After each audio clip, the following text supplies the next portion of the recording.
And we're live Thursday. Is it the 2nd of April? I'm losing days. Losing days times the week. 4 o'clock UK time as we speak at the moment. Today is going to be about compliance, legal stuff, the shitstorm that's taking place on Amazon at the moment. I have Andy Church. I've got Matt with me. I've got Jeff. I've got Paul Raferson. Guys, go around the room, starting with you, Andy. Do you want to give everyone a bit of background on yourself? Sure. I'm Andy Church with Insight Quality Services. We're a third-party sourcing and inspection service provider. Excellent. And Matt? Yeah, Matty Silver. I'm Amazon seller 2.5 years. I'm currently in 10 Amazon, expanding to 12 Amazon markets worldwide. Excellent. And over to you, Jeff. All right. I'm Jeff Schick. I'm an attorney for Amazon sellers, been a seller since 2011, and we're currently helping sellers with a variety of suspensions and compliance issues related to COVID-19. Excellent. Okay, Paul, a bit background on yourself. Hi, I'm Paul. I'm a lawyer who helps Amazon sellers. Jeff and I are actually part of the same firm and have a pretty extensive Amazon practice covering lots of things. And with attorney generals reaching out to a number of our clients and just being slammed with that issue, I thought it'd be interesting to talk about that as well as some other things today as part of the discussion. Excellent. Guys, anyone out there who has questions, you want to start dropping those into the comment box for us to chew on. But let's start with the first thing. We'll start with you, Andy, first. So let's talk masks, sanitizers, and it's fucking crazy out there, isn't it, at the moment? Talk to me from your perspective. Yeah, it is crazy. We are getting lots of requests to inspect masks. There's questions that Jeff will talk to about compliance, I believe. We can also talk about that. There's been a lot of ambiguity with the FDA in the last week or so around that. So, I mean, there's a lot of companies who, factories who have just started manufacturing masks in the last month, or probably started in February with the Chinese need, but then starting in the last month trying to export those to companies around the world, whether they're selling on Amazon or trying to get into healthcare systems. And there's a lot of poor quality product. So, I mean, we're in the factories inspecting, we're auditing factories for compliance and to see if, first off, if they're legit. Are they really making it, or just a trading company? And, how long have they been making masks? Yeah. Matt, over to you. You're in the eye of the storm at the moment. You're in New York. You sell masks yourself. You've been battling trying to get these masks and stuff into hospitals, etc. Where you are, you've been dealing with the politics and everything. What's going on for you today? I mean, your days are long at the moment. What's been going on with you? Well, everybody's desperate for masks. There is a lot of product coming online right now. Tons of product is coming in. It seems to be getting through. Everybody wants the N95s, you know what I mean? Yeah. All government employees, everybody's paranoid to take anything less than N95 because of compliance issues. But the reality is there's not enough N95s to go around. So I'm actually working with the government around that. There's a lot of these KN95s going around. There seems to be a ton of that product. But what people don't realize, the FDA did put out compliance for that on the 24th, and they have compliance for what masks for emergency authorization use for importation. And it has the markets that are on there, which I don't think have any, masks from Australia, Brazil, Europe, Japan, Korea, and Mexico. Yeah. So the FDA is allowing those masks in the country, the disposable ones in the country, but China is not on that list, and there's a shitload of KN95s around. And actually, I reached out to my lab about the KN95, and the KN95s are not tested up to USA standards. So that's why the government does not want KN95s in the market, even though I know there is. Yeah. Jeff, what are you seeing in terms of suspensions, etc.? What do people listening on the call need to watch out for? So we've been helping a lot of sellers with price gouging suspensions. And price gouging is an interesting one because it's, from a legal perspective, most of the suspensions that people are accused of price gouging happened on March 5th and before any of the states passed the declarations for state of emergency. So technically they didn't legally price gouge in a lot of cases. And so there's so there's a lot of ambiguity over what is price gouging, what's an acceptable price, what's even considered essential varies from state to state. So we're helping sellers determine, is a box of macaroni and cheese considered essential in Florida because it's food and not essential in New York because it's crappy food. So you have to watch, look and see, when you're crossing, 50 states plus the District of Columbia, what, essentials, price listing and all that sort of stuff. And Amazon's just taking, a iron hammer and just knocking people down at even just the sight of there being potential for price gouging. So we're helping with that. And then also with the fake, we're seeing a lot of fake documentation around PPE equipment. And so making sure that sellers know where they're sourcing from is legitimate, that they're using good, good quality control companies to check things out, and inspections are crucial so that you're getting, masks that don't kill people in the process. Makes sense. Paul, what's been going on with you? What can you pitch in? Yeah, so a couple of things. Yeah, just to kind of hit on what Jeff said. Yeah, I see a lot of crazy things. I've been researching masks just because I knew, to some extent, for some sellers, masks, I have this concern that it's going to become like the fidget spinner, and that, Oh, it will. Yeah. They'll be flush. And I've been saying that since the start. If you really don't know what you're doing, when hospitals, you don't want to be selling hospitals, garbage masks. I'm seeing, again, questionable FDA documents that aren't really FDA documents. They just kind of have somebody put an FDA logo. I'm seeing websites with FDA's logo on it, which I think is a violation. Like, I don't think you're allowed to actually advertise the FDA's logo like on a product. No. Right. Yeah, and I'm seeing that. And then I saw, something even interesting is, KN95 does not mean kids N95 mask. The NIOSH standard, there is no kids 95. Like, they don't actually certify for children, at least according to the CDC's website. And I'm not the one who knows the most about that. But what I've been really buried with lately, over the last couple of days, just back to back to back, is Attorney General letters or subpoenas, actual subpoenas, government demands, asking sellers for information about their sales related to masks and hand sanitizer. And as Jeff mentioned about, mac and cheese, I'm hearing that, it may expand into peanut butter, and it's absolutely out of control what the governments are doing. I will say that from a legal perspective, I don't actually believe these price gouging laws will work. Like, I don't think the states actually have a strong case against Amazon sellers for price gouging. It doesn't affect your suspension. That's a whole nother story. But I think, when push comes to shove, the states are misinformed on how Amazon works. I had a long conversation with an AAG in Kentucky the other day about that. They clearly don't have a clue about Amazon. Yeah. And so there's factual misunderstandings. And then there's actually a constitutional law problem, which, me, I love my common law in the United States. And that's this, take the COVID-19 out of the equation. And let's just say this was a hurricane in Florida, state of emergency declared. You're selling in Florida a hammer for $20. Now, Florida could say you're price gouging. But the problem is when you sell on Amazon, you're not just selling to Florida, you're selling into a national market, and you don't have the ability to price commodities state by state. You have to price one price. And I think when the Florida price gouging law restricts you from selling a $20 hammer into the national economy, because there is no national price gouging law, these are all state by state laws. These laws have a tendency to what we call regulate extraterritorial commerce, which is a violation of our Dormant Commerce Clause. So, I'm not saying, go out and price gouge sellers. Please, be careful, because the cost of defending yourself, we're trying to, suppress these. But, if you ever got into, a major legal battle with the government, it's expensive. But my point is that there are legal defenses out there, and you should really not go this alone. If you get a letter from the AG, you should talk to lawyers who really understand this stuff in Amazon. And get help, because, it's not as clear cut as the states make it seem to be, at least from what I can tell and from what I've read and looked at and researched. Cool. I'm going to say some quick hellos and then we'll go through some of these questions here. So hello to Oksana, Abigail, welcome. Juan, welcome back. Kyle, Joshua, David, Owen's back as well. Isabella, Roger is here as well. Vishal's here. Hello, Tiffany Hepburn. And Herb is back, Ben Valance, Daniel Newman, so Jackie Vincent. So, yeah, welcome to the show, guys. Okay, so quick question here.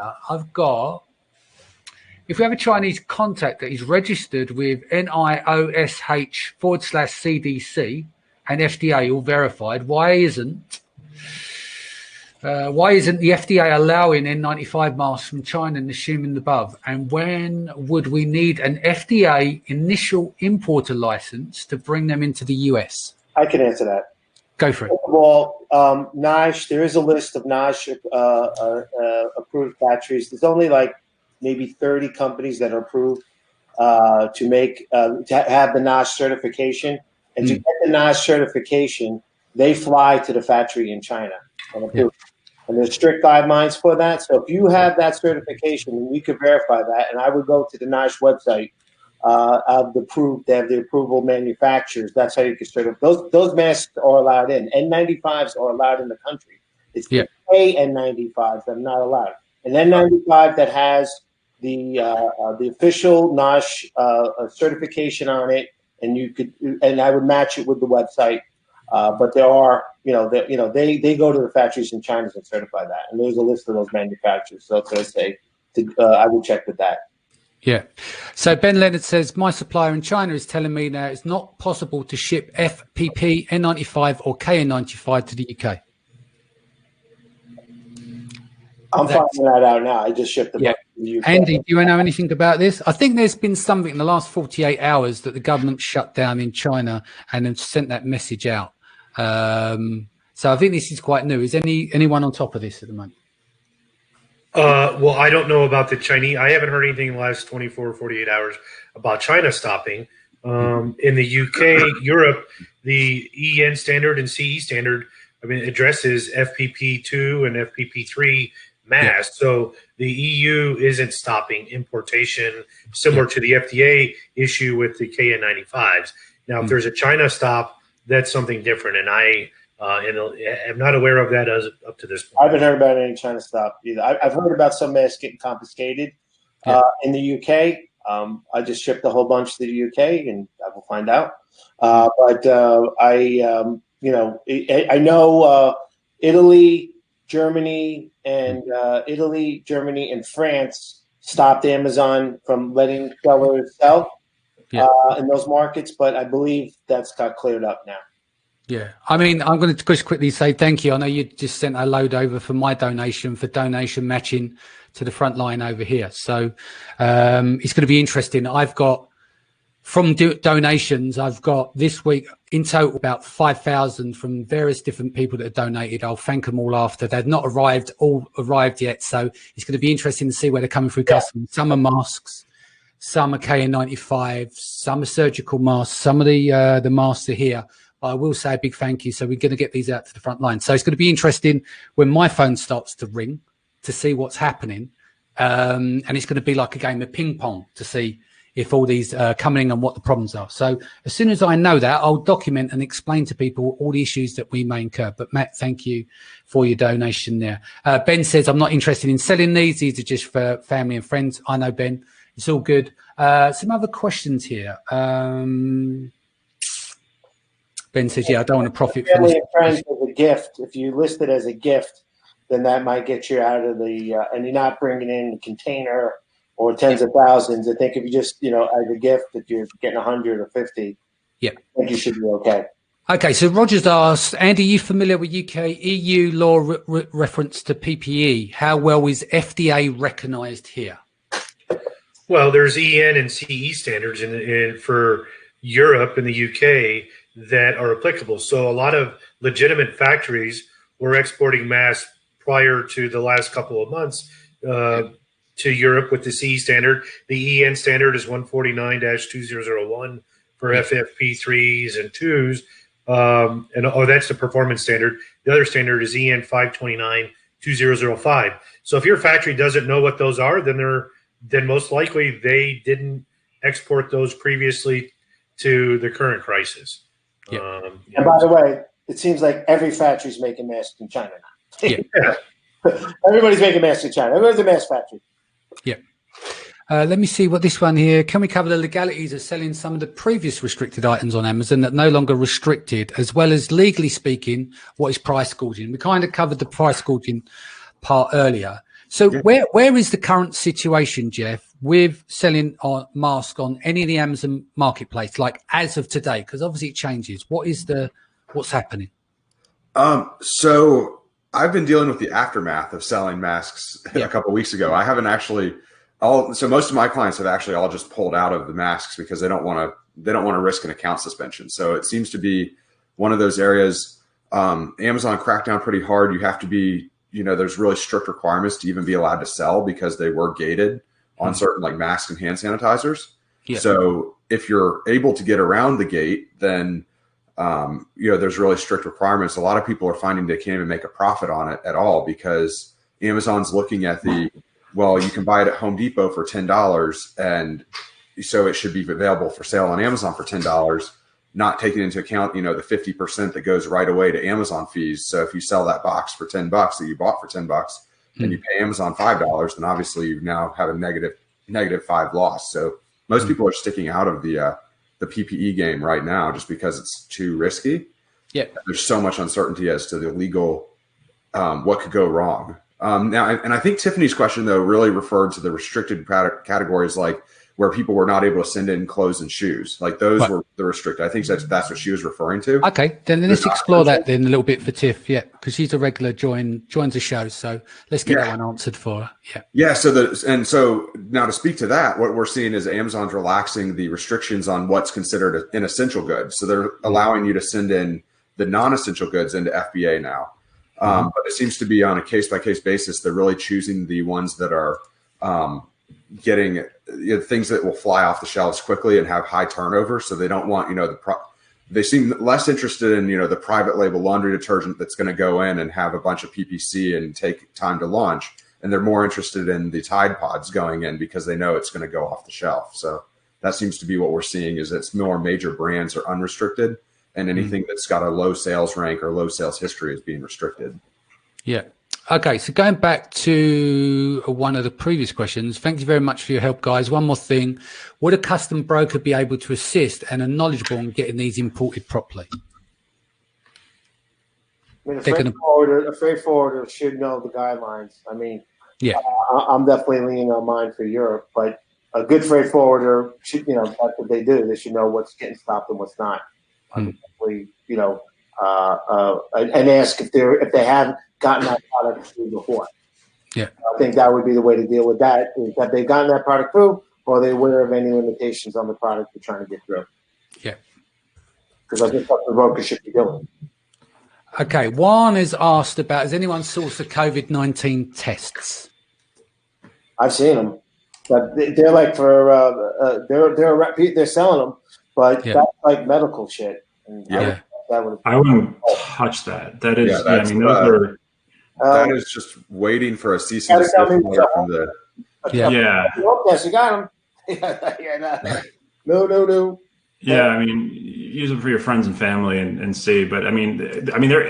As far as I know, there isn't really a distinctive. There's so many different COVID-19 tests coming online for the FDA that it would just be. There's a European one that the Chinese are making for Europe that they're trying to sell. The Buy America one, right? I think that's whatever. It's this real complicated fucking test. They're trying to pass off with the whole test. Like you're gonna get a needle and take your stuff out, put it in a plasma bag, and send it to the thing. Matt, listen, don't mince your words, yeah. There's two major issues I see from the legal front with selling these at-home test kits. The first is that it's illegal under federal law because it's probably a regulated medical device, and so you're selling an unregulated medical device, which basically the penalties, while not as severe as drug trafficking, are still kind of up there for getting sued, potentially going to jail for that sort of a thing. But the other bigger issue as well is product liability. Not only are you probably not going to have any product liability insurance, but if you're selling a mask or, and then it even goes to masks and hand sanitizers that are unregulated. If you're not doing proper testing and you sell something and somebody gets COVID-19 and dies and they used either your at-home test or your mask or your hand sanitizer and they can trace back that it was defective, then you've now opened up Pandora's box for any plaintiff's lawyer to make you look really bad on the stand and get a really good judgment against you. And you know what I've had to do? Can I just quickly step in here? You know the donation matching I've been mentioning. I got my lawyer in the UK to write a disclaimer purely because once I spoke to the NHS, I spoke to .gov, I spoke to some of the unions. It was like, how do we get these donations in? And they're like, it was so much red tape, it's almost impossible. Then I get messages from nurses saying, we've got to bleed these patients. We're not wearing masks, or they're wearing scarves around their face. They're going to baby wards and stuff like that. So I spoke to my legal guy and he said, Dan, look, you've got a situation here where we have to give a disclaimer before you send these masks to people, just to say, look, you use these masks at your own risk, because if they contract anything, it could come back on you. So that's been kind of tricky in that sense as well, just to donate, not to sell, but just to give someone to say, this is better than nothing. But by the way, can you tick this box on this disclaimer? And there's a box of 50 or whatever amount there is on their way to you. And that's the shame in the world that we're dealing with now, even on a donation front, you know? Right. Absolutely. But that's a risk every private labeler takes. And that's always the difference between, being a private label versus being, somebody who's selling 3M masks, right? I mean, you've got this giant corporation called 3M that stands between you, and that's who likely the target's going to be. But when it's you kind of importing from China, and bring these products in, you take on a ton of responsibility you may not even realize, and the product liability risk is high. And I will say, just for the COVID-19 test, just Jeff, out of curiosity, I mean, how suspended would you be if you could even get that listed on Amazon? I have to imagine Amazon's blocking that is even a possibility, but you'd be so suspended, right? I mean, it would just be the listing will probably be suspended before the account, and then they'll determine if you try to go around Amazon systems to determine whether the account gets immediately suspended or 72-hour notice. And that's going to be, and that really will depend on, did you list it? Like some people I've seen have listed in like baby toys or whatever, or some random, shoe category to try to get that around Amazon's gate. And when they find evidence of that sort of wrongdoing, that's when they come down with the hammer and just absolutely own you for the suspension. Okay, so we've covered masks, hand sanitizers. Talk to me about here. What problems have you seen here? Because obviously secondary to masks is hand sanitizers. When I spoke to the NHS here, they wasn't interested in masks. They were, because of people still touching their face. What they were interested in was visors, but they're just putting a massive order with the army in the UK. I can't remember exactly what department, but they put a massive order in, so that's been their main focus. So people are going to start to shift from one thing to another. But is so people are aware, so they don't just go out and see a pound note to try and source something related to some sort of virus. What's the stay away from scrubs, gloves, everything. Yeah. So just keep out the way of any of this stuff is what you're saying. Yeah, I would say if you're not a professional, the people who are on this call who really understand the industry, who this is something that they do, you really shouldn't be in this space, because you don't want to be seen as, again, especially from the U.S. perspective, is interfering with the process right now, right? So, I mean, you want to let the professionals source and procure what they need to, and if you don't really have a place in this space and these are the essential goods, I don't recommend you get into it, because you could get burned in a number of ways, and it's really not the time to become an expert in this space. I think you really have to let the pros who know their industry well. So it's even a global issue too, because from a PR perspective, I've got one client who was selling products that would probably not be deemed essential, but somebody thought that they were price gouging on it. It turned out that they wrote into, I can't remember which BBC, it's like the BBC London News. So whatever they call it there for the morning news show, it's like 7 a.m. morning news that would be for the UK. And they actually took a picture of my client's product and said, can you believe this person is profiting off of the coronavirus epidemic? And it was just by selling a product that people probably needed. But it ended up, it's across the pond over in the UK that they're making, an issue out of somebody in the United States selling something for what they perceive as to be too high of a price. And then the person gets suspended in the United States because someone from Amazon UK saw it and reported it back to Amazon Seattle.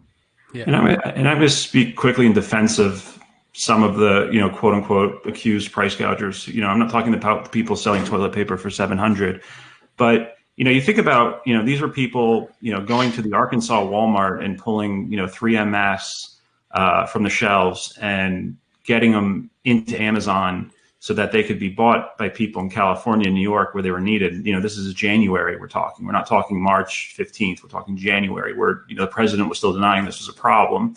I know in a way, that was actually a positive thing, because they were actually getting the masks and the sanitizer to where it was needed to stop the disease, because that's where it was starting. There were no cases in Arkansas or Kentucky or wherever at that time. So, again, we're not talking about people who were buying things for, $2 and selling them for 100 or 200, but, they were making a profit, but they have to go around, procure the stuff, get it to where it's needed to try to stop the spread of the disease. I mean, it was actually useful, because you've got, as one client told me, they found a stockpile of hand sanitizer 90% off at Office Depot from back to school, just sitting there doing nothing. And they got it out there on Amazon and got it to where it needed to be. Did they make a few bucks? Absolutely. Did they completely, were they charging, $100 a bottle? No.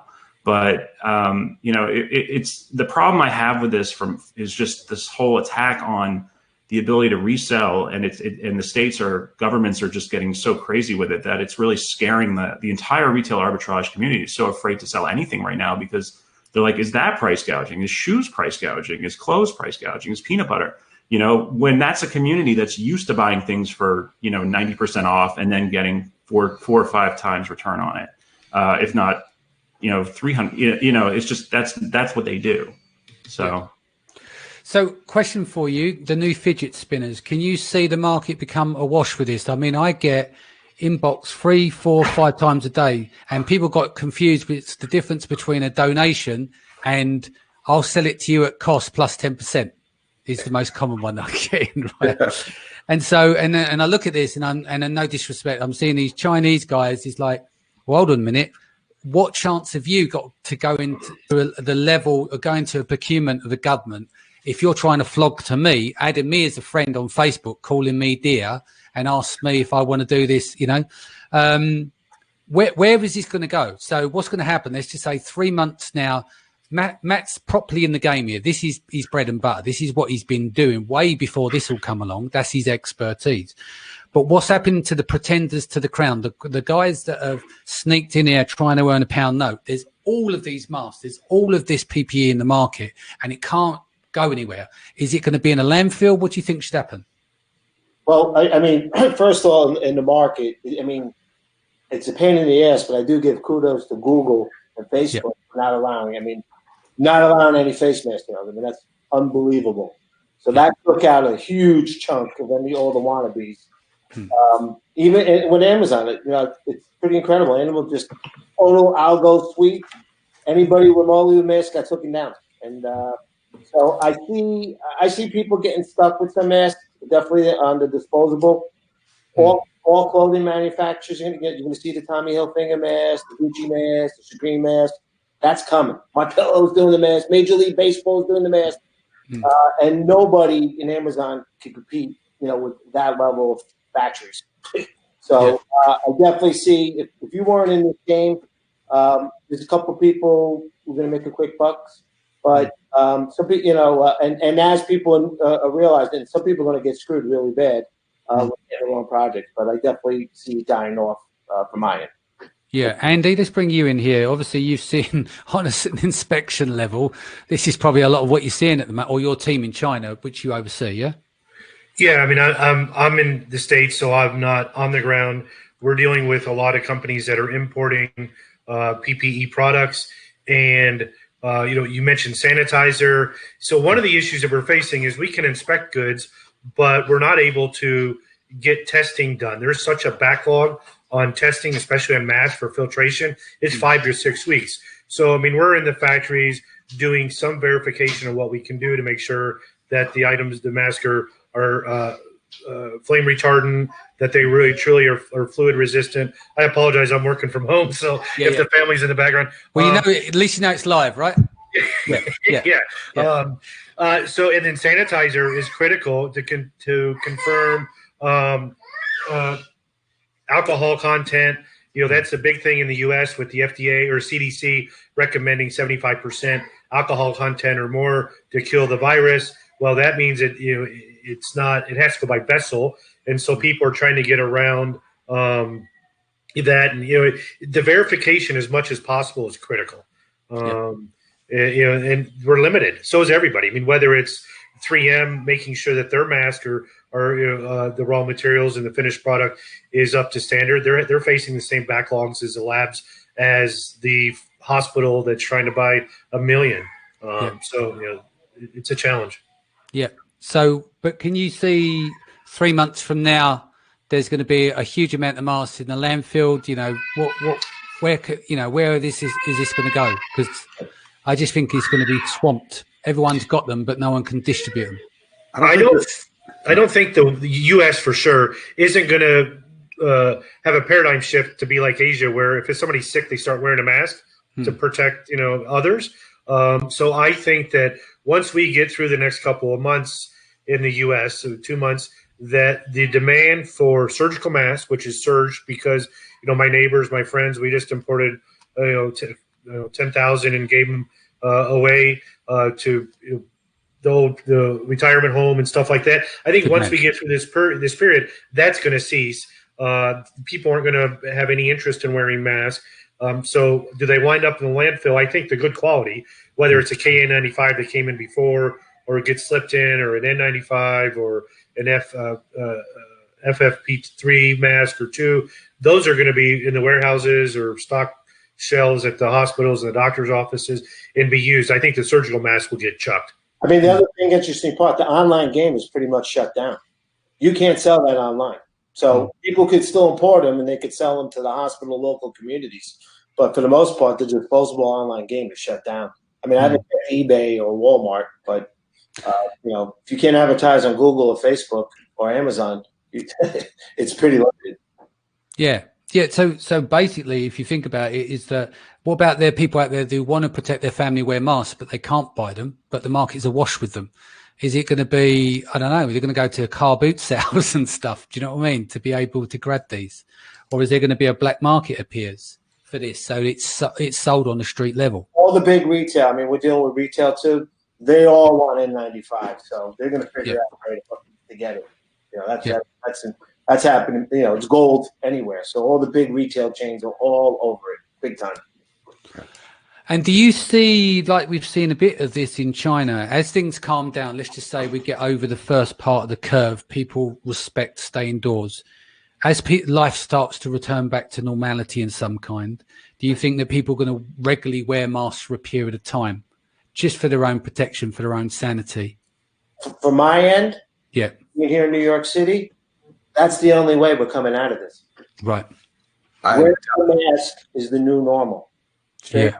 I mean, China kind of has it, a control of it, but all the experts say, even there's no all clear here. Like, you have it, you're still going to have it. This thing is snowballing bigger than anybody expected. And the way to protect going forward is to protect the spit from your mouth and from people's mouth. So if we're going to congregate, I predict that all the local school boards will demand that kids wear masks in school. Yeah. In the fall. Paul, your take on that? My take on this. I think it's going to be a cultural shift for Americans to get to that point. I think, New York, it's obvious, whether Texans, or Alabamans or Floridians will get there. We'll see. But I mean, certainly, I think in the dense areas. What you're saying is like they just put their big coat on and say, what's you moaning about? Because some people won't sit. And I think there's this misconception that when it's hot outside, it doesn't spread. I think that southern states are less worried. I mean, I don't know what it is, but I think that, unless it comes from the federal government, which I don't see that happening, I think the recommendation will come. But again, the densely populated areas, the coastal cities like, Chicago as well, I think you're going to see, I do think you're going to see a cultural shift, especially where you have subways and where people are really cramped together in places. I think you're absolutely going to see a shift. So there'll be a need, but keep in mind that there are a lot of American companies that are now, 3M is pumping out was like 130 million a month. I mean, the president has an interest in getting masks into hospitals. He does want American-made masks. I think if you look at what the United States is, what is the response to this thing when this is kind of over? Is, in the one hand, we're lucky it's COVID-19 and not some, variation of an Ebola virus, because, we're basically getting a warning here that we need to be better prepared for this type of thing. So we're going to see a lot of changes. And I guarantee you there's going to be a lot more U.S. manufacturing of essential items like, for example, pharmaceuticals, which are made in a foreign country. So, I mean, if the disruptions were really bad in China or India, people wouldn't even be able to get their medicines right now. So the Department of Defense, I think, is going to be looking at all what could have gone really wrong here scenarios. And we're going to see a lot of manufacturing being moved over to the U.S. So I think you're going to see a lot of US manufacturing masks. You're going to see sourcing for those masks. And I think people are going to be getting them from there. So, I mean, I just don't think this is the time to dive in. If you've not been in the mask industry, this is not the place to, right. It's not the time. Okay. Because in this industry, you're swimming with sharks, and the two sharks are going to be the huge companies that already exist, the sellers that know what they're doing, and then the government and lawyers coming in to absolutely just destroy the people that don't know what they're doing. So it's going to be, and you probably won't be able to get insurance at this time either for that sort of stuff, because they know that it's high risk. They know that what happens when you don't. Yeah. Well, I for my events, I can't get insurance covered for Seller Sessions Live or any events that I do under the coronavirus. It doesn't exist. Yeah, they have a list of viruses or diseases, as they call it, but they're not covering for that. And I think this is why there was an American company recently this year cancelled this year's event, not in the Amazon community, cancelled this year's event, and they have a strict refund policy. And they, instead of setting a new date, they cancelled it and kept the money. Because they can, which is like, that's going to kill their brand. But that's like, there's some bad actors out there. Let's go through some of these here. So Roger says, my understanding, if you're working 8 hours going from place to place like a courier, then you're going to need 1 respirator mask per day minimum. That's high consumption and less chance of overstock landfill. Jacob is saying, who is supplying all the elastics for these disposable masks? Maybe that's a question for Andy. Ben Leonard says, okay, so we can't import anything more than a surgical mask. Anyone know where to get a respiratory mask in the UK to give to frontline NHS workers? Let's have a chat after the call, Ben. Curious to Paul's thoughts on Amazon retail price gouging along with Chinese sellers having immunity, question mark. Exactly. This got all this PR for given state seller data, but won't even get more than a slap on the wrist. What's your take there? Well, once again, this is why this is funny to me, because this reminds me of sales tax from, what I started, what got me into the Amazon space so many years ago, because again, it's Amazon quickly, sells out the sellers, gives your information to the states. I actually have a subpoena from one state that I'm convinced Amazon wrote it because the language is written like the BSA. It's obvious that it was written, and it's written in a way to make it sound like, you're definitely the problem, not us, Amazon. And again, it comes down to, this is Amazon's store, and the states just need to wake up to the reality that, Amazon needs to be responsible, because you're right. I mean, none of the sellers in China, they always act, with complete impunity. Like there's never any accountability for that. And Amazon always tries to do that. And so, that's going to be my mission with the state AGs as I get more and more of these cases, is going to be to, again, raise the constitutional issues about whether or not you can actually enforce a price gouging law on somebody who is selling into the national economy with no ability to set the price, but also to say, that, really at the end of the day, it's not the seller's responsibility, it's Amazon's. They control, it's their store, as they told the antitrust committee under oath like 100 times. It is their store, and they have to take responsible. They could have put price ceilings on categories such as masks and sanitizer back in February if they wanted to, but they want to keep profiting. And as long as there's sellers in China willing to sell the stuff, or people in other countries willing to sell the stuff who absolutely cannot be held accountable for price gouging on Amazon, they're going to do that and then act like they really care by selling out the US sellers. So, it's just typical Amazon scumbag move, in my opinion. Yeah. Talking about scumbag moves, what's this, you were saying about, it was off call, which I said I want to bring in. It's not quite on subject, but up till tomorrow. What's this about governmental loans in the US, which is a bit of a bait and switch? Oh no, I mean it's not. It starts. I think the doors open tomorrow, and no, it's not a bait and switch. It's a good thing. Oh right, okay. I just what I worry about is that there are some people out there sort of selling services like, here, pay us $2,000 and we'll help you apply for this. It's basically the one that most people are talking about is the Paycheck Protection Program, or the PPP loan, which gives you the opportunity to basically get a potentially forgivable loan for, I think it's 2.5 times your payroll per employee, up to $100,000. And that includes you if you're a self-employed person, or if you're an employee of your own LLC, that can include your payroll. So, you can get a very simple loan. You just go straight to your bank and apply for it. Unlike typical SBA, loans where you can go to different lenders and get different rates. And sometimes it's advisable to have a broker, but this is a loan for 2.5 times your payroll. So if you have employees, or if you're self-employed and just need some money, it's an opportunity there. There's actually 2 loan programs. There's another one called the Emergency Disaster Loan, and a lot of people have been confusing this PPP loan with that one, and started the application process for the disaster loan, not realizing that wasn't the same as the PPP loan, which you have to go to your bank. And they're working on a way to convert the two, but those PPP loans open up starting tomorrow. If if you have a company and you're employed, if you're basically an employee of a company, or if you have employees, if you're self-employed, I think the deadline, or the opening day, starts on the 10th.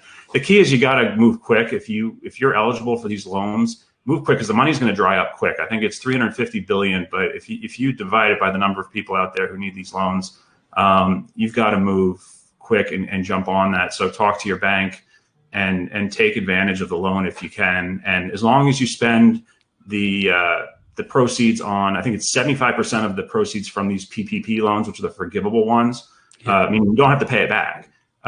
It's 75% payroll, and then 25% has to be like mortgage, utilities, or interest or rent, and basically rent, interest, utilities. But they want to be 75% payroll, and you've got to maintain your employees. So if they see your employee, the number of employees you have drop, the loan doesn't become as forgivable. But talk to your bank for more info. But definitely do it if you're eligible for it, because it's a great opportunity to get some cash into your business right now. Yeah.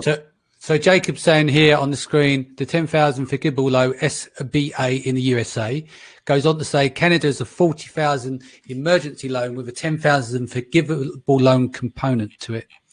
And it's not a $10,000 loan. That's the $10,000 is the advance that you get on the if you've applied for the different loan program. That's the emergency. That's the emergency program. That's not the PPP loan. And that loan can be for various amounts, but they give you an initial $10,000. But you can't apply for both. And for most people, probably the better loan might be the PPP loan, especially if you have employees. Well, this is where Bill McDowell's asking, where is the best place to apply for the PPP loan? Well, I think he's talking about the IDL, isn't he? The $10,000 grant. That's probably already out of money. That opened up last Friday. But from what I'm hearing, that's already, it's not too late to apply, but it's probably already out of funds. Yeah, I think that's the one that's under the emergency disaster relief. You get the $10,000 grant, which you're right, does not have to be repaid. But again, has to be used for the same purposes: payroll, rent, mortgage, sick leave, other business. But if you're using it for payroll, then you can't. The thing is, you can actually apply for both, but you can't use them for the same purpose. But if you want the PPP loan, which is the one that could be more than $10,000, that you have to go to your bank. So just talk to your local bank. They should all be briefed on this stuff. So the information has been trickling down over the last few days, and the stimulus package was only passed, was it like Thursday afternoon last week? So we're all kind of figuring this out. But yeah, there is a difference. And my key point is just don't spend.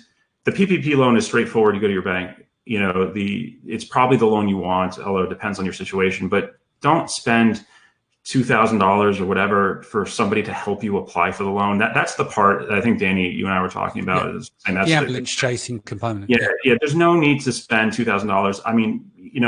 we have folks in our firm that we have no affiliation with, like we don't get paid by them, but just as a resource for clients like who are SBA loan brokers, if you need like real, and non-SBA loan brokers, if you need real financing, those are the kind of people you need to talk to if you need, business loans. But, for these PPP loans and for the emergency loan, if I think if you're under 2 million, you really should be able to handle this on your own or working with your local bank. You do not need to pay an intermediary $2,000 for help with these loans. And that's the part that I thought was really predatory and that bothered me. Some of the guys are charging $2,500. $2,500. If you look at the application for the PPP loan, it's like there's like 5 things to answer. I mean, it's like what's your payroll, multiply it by 2.5, check a bunch of boxes saying, this is what you agree to, and you're done. And again, it's only your bank can process it. So I don't know what $2,500 gets you. And that to me is what really ticked me off here. I'm not a lending expert. I don't pretend to be one on TV, but when I see people being taken advantage of, I just wanted to say something that, these loans, make sure you talk to the right kind of people to do these. Yeah, that makes sense. I'm running out of questions to answer on this subject now. Does anyone want to shift? Is there anything that you guys want to cover, or if there's going to be any more questions in the comment box? So feel free to drop them there. Jeff, what else have you got? This morning I was talking to Paul about is the SBA also has a program called 7A that's been around for years. And SBA 7A is for purchasing commercial real estate, and you can use it for other proceeds as well.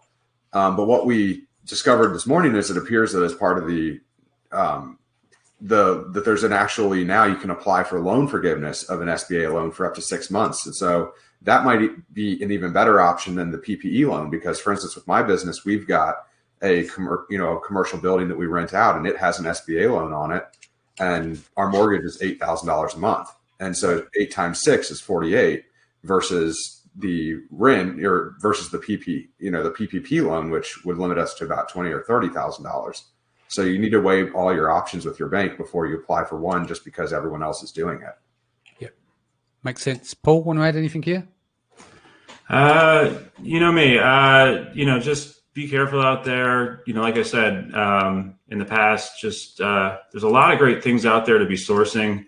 I wrote an article that got picked up by Ecom Cafe, Rich Meldner's blog about how things are changing, kind of what we were talking about in the very first one of these you did.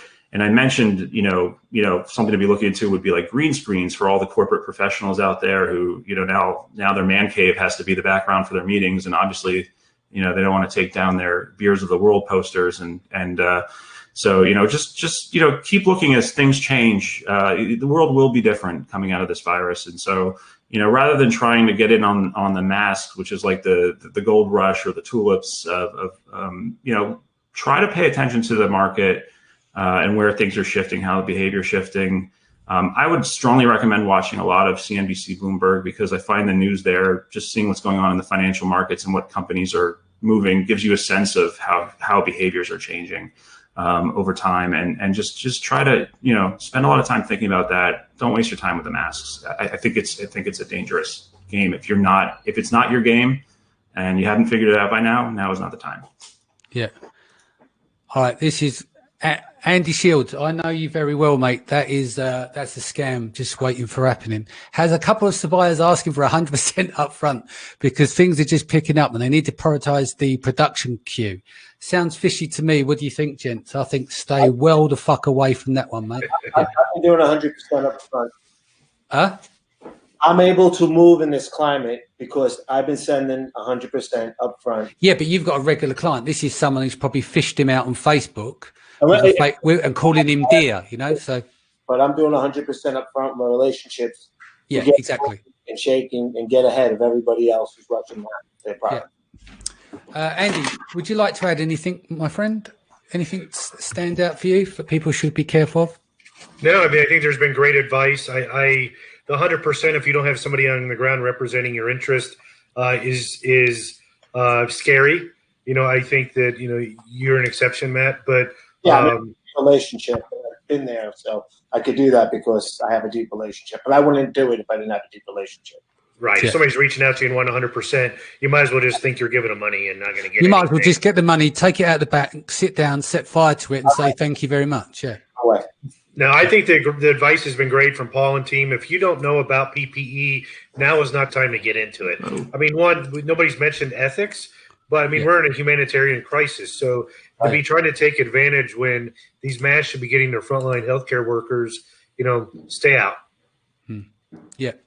Agreed. Right. Before we go, I just want to quickly go over the remaining of this week's show. So tomorrow, Friday, the 3rd of April, listing optimization. We're going to compare what to do in 2020 versus 2019. That'd be Kevin King, Lee Rand Hirschgorn, and Amy Weiss will be joining me there. Saturday, 4th of April, we've got Women of Amazon Part 3. Sunday, the 5th of April, is going to be Mindset Sunday, Your Health is Your Wealth. And then on Monday, the 6th of April, we're going to do Sourcing in the Pandemic with Kian Gilzari. So I just want to go around the room. Andy, if people want to reach out, have any questions, what's the best way to get you? Email andy.church@insight-quality.com is my email. Twitter, InsightQS. Excellent. Matt, do you want to give up any of your digits or you want to keep that secret? I'm slammed right now. I can't anymore. All right. Okay. Direct your questions to me. I'll pass them on to Matt. Jeff, best way to reach you? Yeah, so email is probably one of the better ways right now, or Facebook Messenger. Facebook Messenger is usually faster. Email works too. Jeff@sellerbasics.com is the best one. Superb. And Paul? Paul@sellerbasics.com or Paul@ecomattorneys.com, however you guys, or Paul@onlinemerchantskill.com. And Jacob, just quick mention. Yeah, I think Paul's survey, Paul Barron set out a survey that's about what's going on and wants sellers to answer. I think that's really important. People do that survey and get that data. And then, as online merchant skilled person, I do want to take some of that information to Congress. I was just talking to the head of the congressional chair of the House Small Business Committee. So definitely check out what Jacob's writing about if you can, because that survey is important.